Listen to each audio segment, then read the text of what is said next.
Você está assistindo ao podcast Justiça em Pauta.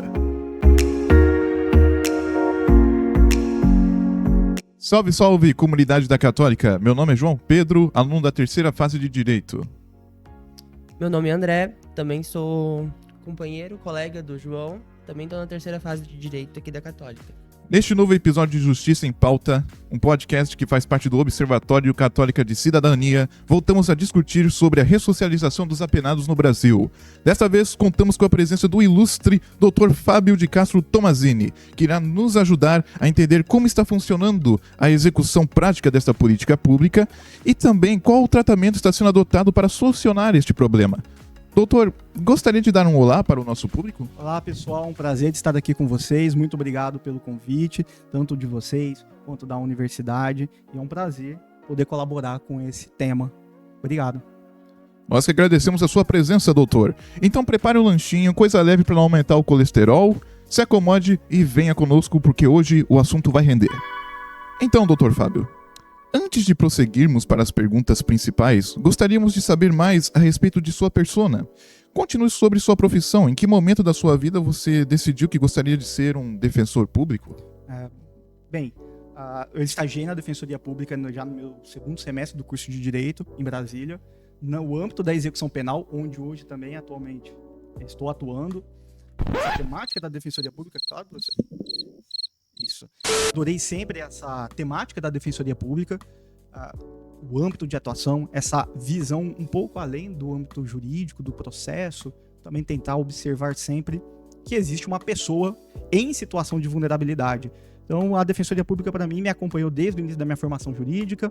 Pós-formado, também atuei na Defensoria Pública, buscando minha prática jurídica, e no âmbito do concurso público, minha lotação inicial foi em Xanxerê, oeste do estado de Santa Catarina, atuando na execução penal, direito da saúde também, criança e adolescência, e posteriormente para Joinville. A maravilha, o estado maravilhoso, bem estruturado, e a Defensoria Pública aqui sempre tentando colaborar com a comunidade catarinense. Beleza. Como você avaliaria o progresso da implementação da política de ressocialização de apenados até o momento?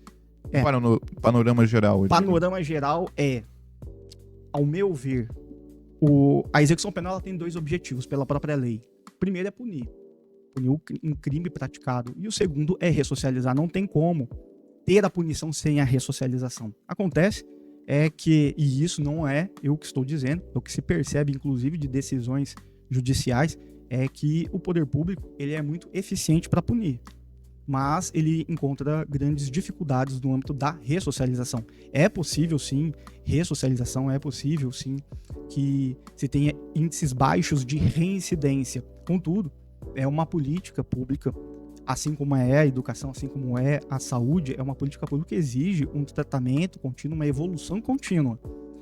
Então, não é só a execução penal prender, aprisionar, segregar a pessoa da sociedade e achar que depois de 5, 10 anos, sem nenhum tratamento em cima, essa pessoa vai sair e ela não vai reincidir, ela vai sair como se estivéssemos aí num sistema japonês em que há reincidência mínima. Não há lógica nisso, sem um investimento. Então, a parte da execução penal que se precisa prender em estabelecimentos adequados, mas também fornecer educação, fornecer oportunidade de trabalho, é essencial. Eu queria saber quais são as principais medidas que foram adotadas para promover a ressocialização dos apenados e qual é a eficácia dessas medidas na prática. Existem evidências, sucesso ou áreas que precisam de melhorias? Sim. As medidas de ressocialização, elas não alteraram tanto com relação, dizendo de forma macro, né? Elas não alteraram tanto perto daquilo que a gente tem para 5 anos, 10 anos. Então é o trabalho, é a qualificação da pessoa e também o estudo, tá? Agora, logicamente, a questão de como vai ser feito o estudo, se ora com um estudo interno, vinculado a alguma entidade, um estudo feito por leitura, por resenhas, que também é permitido e também dá uma remissão de pena. E o trabalho, se vai ser feito também essa qualificação vai ser feita por uma instituição vinculada, ou uma empresa que, como acontece, abre ali uma planta de trabalho lá dentro, são formas de ressocialização, são oportunidades, certo? Mas essa estrutura macro do trabalho, estudo e qualificação, ela não teve tanta alteração.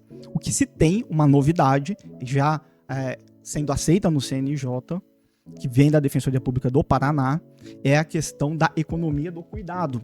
E isso é uma grande alteração de perspectiva, principalmente para questões de mulheres que estão cumprindo a sua pena em regime semiaberto, com tornozeleira eletrônica, por exemplo, ou estão num regime fechado, inclusive, mas também com a tornozeleira dentro de suas casas, porque essa pessoa ela não pode, no regime fechado, sair para trabalhar.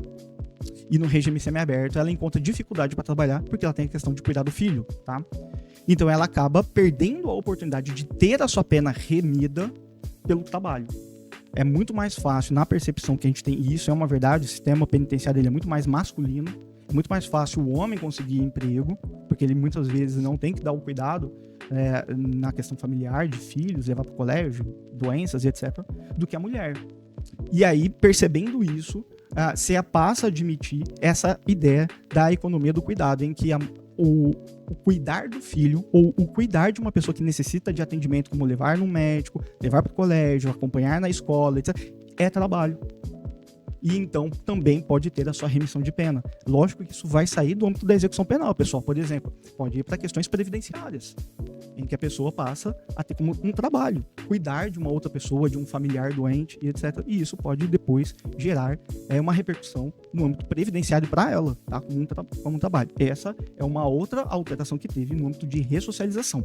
Uma novidade que está sendo ainda, está caminhando, né? Mas há um reconhecimento já a nível de instituições de importância. CNJ, o Prêmio Inovare também, salvo engano, já teve esse reconhecimento para essa ideia da Defensoria Pública do Paraná. Com relação à ressocialização, você me perguntou, desculpa, sobre o que prejudica, sobre a segunda parte da... A eficácia. Qual a eficácia das medidas na prática? A eficácia das medidas na prática, olha, tudo depende da pessoa que está submetida a ela. Se a pessoa, o interno, ele quer estudar, ele aproveita essa oportunidade, e eu digo oportunidade porque são poucas vagas de estudo e são poucas vagas de trabalho. Então, aquele que tem essa oportunidade aproveita e retorna, ele, em regra, ele vai ter uma maior possibilidade de se adequar e se recolocar no mercado de trabalho. Há outras dificuldades, que inclusive foi objeto de decisão recente pelo STJ, que normalmente, a pessoa quando comete um crime, ela é condenada a uma pena privativa de liberdade e ao pagamento de uma multa. Então tem lá na preceito secundário da pena de 5 a 10 anos e multa. Essa multa, ela lá do artigo 51 do Código Penal, ela não tem como o inadimplemento dela virar prisão. Não é, então, uma pena privativa de liberdade substituída por restritiva de direitos, de prestação de serviço à comunidade e prestação pecuniária, que é o que a gente está acostumado. Então, essa pena não é a de prestação pecuniária, é pena de multa, exclusivamente. O que acontece? 70% para mais aí, eu tenho aqui alguns números para, se for necessário mencionar, não tem recursos para pagar essa pena de multa. E o STF tinha o entendimento de que a extinção da punibilidade da pena, ela vem com o cumprimento da pena privativa de liberdade, aquele período que a pessoa fica presa, mais o pagamento da multa, porque a multa faz parte da pena, e só pode então extinguir a pena se cumprir essas duas situações, privativo de liberdade mais multa. Se a pessoa tem essa grande dificuldade no nosso sistema penal de pagar valores, e muitas vezes esses valores é para mais de 20, 30, 40 mil, né? Ela então não tem a possibilidade de ser extinta a punibilidade. Ela fica com a pena em aberto. Ela não tem mais a pena privativa, mas ela não pode ter extinção da pena. Consequência, ela vai buscar uma vaga de emprego, vai tirar um nada consta da área criminal e vai sair que ela está cumprindo pena. Ela não vai reiniciar o período de primariedade depois de cumprir a pena 5 anos. Ela não readquire os direitos políticos que estão suspensos pela execução da pena. Ela não vota, ela não pode ser votada até pagar a pena. Aí vem. Para você, existem áreas que precisam de melhorias? Exato. Essa é certamente uma situação. Só para então entenderem como que isso daí cria essa questão do não pagamento da pena, cria um exército de pessoas que estão com a pena sempre pendente. Aí veio o STJ e falou, não, olha, se a pessoa ela declara que não consegue pagar, a pena vai ser extinta, salvo se comprovarem que ela tem condições de pagar. Então ela mudou um pouco a ideia do STF, o STJ. Essa é uma situação por quê? Porque isso possibilita a pessoa a zerar, ficar quite e tentar ser inserida no âmbito social. Outra situação que precisa melhorar é a possibilidade do trabalho. Melhorar, facilitar o ingresso de entidades para abrir plantas de trabalho, fornecer esse trabalho dentro dos estabelecimentos. Há uma certa dificuldade, não só, ao meu ver, na lei, mas há uma certa dificuldade para a empresa vir abrir a sua planta de trabalho. O preso, ele não se submete a CLT, ele pode receber até 3/4 de um salário mínimo, ele não precisa de receber o salário mínimo integral, ele não tem férias, ele não tem 13º, ele não tem todas essas situações, isso tudo é para facilitar. Mas o ingresso, o efetivo, trazer a empresa a dificuldades práticas que precisam de ser facilitadas. Tá? E também a melhorar os convênios e estruturas com o Senai e outras entidades para qualificar a pessoa que está presa. Tá? Também é necessário observar, e aí a gente pode entrar nessa questão de exame criminológico, de etc., mas há uma necessidade de ver esse vínculo da família com a pessoa. Ela sai, e se ela não tiver uma estrutura, seja de família ou seja de alguma entidade, ela vai encontrar grandes dificuldades, tá? de reinserção social. Olhando para o futuro, do jeito que tá, o senhor acha que vai ter uma mudança positiva ou do jeito que tá não vai ter um vislumbre positivo futuramente? Não, olha, cada vez mais se é observado a execução da pena. Ora com um viés, ora com outro, mas é cada vez mais trabalhado esse tema. E também é de grande importância que a gente tem observadores internacionais. A gente tem uma Corte Interamericana de Direitos Humanos, a gente tem por exemplo, a gente tem aqui a questão do Instituto Plácido de Sá Carvalho, salvo engano, no Rio de Janeiro. A situação caótica desse instituto. Aí vem a Corte Interamericana e fala, a pena lá vai contar em dobro. Salvo, obviamente, a pessoa que cometeu um crime por homicídio, violência doméstica, sexual. Para esse a pena não conta em dobro. Mas para os demais ali, um furto, etc., que não tem outros, essa pena conta em dobro. Por quê? Porque o sistema é caótico e ele está tendo os direitos humanos dele sendo violados porque ele está cumprindo uma pena que a sentença penal não colocou nele. A execução da pena é cumprir a sentença penal. A sentença penal em nenhum momento falou que ele tem que se sujeitar em ambiente insalubre, que ele tem que se sujeitar em ambiente com violações de direito. Não, a sentença foi lá e retirou o direito de liberdade dele, ponto. Não falou que ele tem que sofrer. Ao contrário, ele tem que ser ressocializado, tá? Então a gente tem esses observadores internacionais aí que acabam também olhando e tentando não só aprimorar as questões do Brasil, as questões de toda, por exemplo, aqui a América Latina, no âmbito da ONU, no âmbito universal, então tudo fica observando, olhando como é que estão sendo cumpridas as penas, como é que estão sendo respeitados os direitos. E essa colaboração da comunidade internacional ajuda bastante, porque não só serve como troca de experiência, mas também é uma forma de cobrar melhorias, né? Fica feio pro Brasil quando as coisas não dão certo, né? Você perde até a moral de cobrar do outro quando as coisas não dão certo aqui, entendeu? Fez errado porque tu vai me cobrar. Exatamente. E aí tem também outras formas de punição, de se desrespeita as resoluções da Corte Interamericana, você tem punições internacionais. O doutor, né, nesse grande percurso que o senhor teve dentro da defensoria, ou durante a tua caminhada jurídica, tem algum caso que te chamou muita atenção nessa questão da ressocialização, ou que te deixou um pouco em choque, que o senhor possa falar? Casos específicos de ressocialização, não. Na verdade, o que eu poderia dizer é que as pessoas, quando elas vão, eu acho que o grande problema que a gente tem é o semiaberto, tá? Ela vai para a tornozeleira eletrônica que é, como eu coloquei, ela é um instrumento muito favorável à ressocialização, mas ela tem uma pitadinha de teoria do etiquetamento lá do Liebman Approach, tá? Ela tem essa pitadinha, mas a pessoa, quando ela tá nessa tornozeleira, muitas vezes, a gente tem que lembrar que a gente trata com um público vulnerável, e essa vulnerabilidade muitas vezes é de entendimento jurídico das coisas, do que pode e não pode. Ela assina um papel e acha que peguei minha tornozeleira e assinei o papel, mas tem que ler, tem que entender o papel também. Às vezes não acontece esse entendimento. Então, às vezes ela vai no mercado e volta, aí dá infração. Vai na farmácia e volta, dá outra infração. E aí, isso vira uma falta disciplinar, ela vai ter uma regressão para o regime fechado. Então, o que acontece, assim, que eu percebo, uma preocupação, não é o que me chamou a atenção, mas é uma percepção, talvez, que eu já tivesse por ter defensoria pública desde o meu segundo semestre de direito. Mas é uma preocupação que muitas pessoas têm de cumprir certo. Muitas pessoas têm de cumprir certo. Alguns com maior entendimento jurídico, maior acesso à informação, procuram a defensoria, ou procuram os seus advogados, ou procuram o Ministério Público. Olha, a minha tornozeleira apitou, mas eu tô aqui, hein? O que eu posso fazer para mostrar que eu tô aqui, eu não fugi? E outros são aqueles que têm a mesma vontade, mas falta o discernimento de acesso à informação, ou de saber que só o tocar a tornozeleira pode dar problema. E pensa, não, se eu mexer dá mais problema, deixa quieto. Não, você tem que ir atrás. Mas percebendo que ele não foi atrás, não é porque ele não quer cumprir a pena, é porque ele não tem o conhecimento. Outros sim, rompem a tornozeleira, somem. A sociedade é assim.